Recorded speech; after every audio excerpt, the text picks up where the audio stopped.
If you wanted to fix this problem on your Skype on your phone, just follow me in this video till the end. So first guys, you don't need to open your Skype app.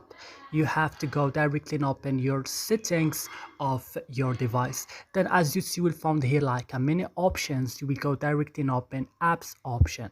So right here you will find all the applications that you have on your phone. You will search only for Skype. So when you found Skype, just open it like this and scroll down till you found storage option. But here click just on clear cache. Don't click on clear data because it will delete all your data. I use clear cache before, that's why I can't click on it right now. Then go back and go to battery and allow it to optimize it mode.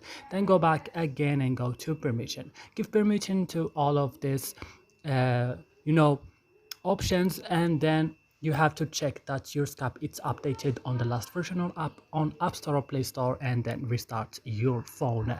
That's it in this video. I hope it's useful for you. Please don't forget to support us by liking and subscribing our channel. See you in another video.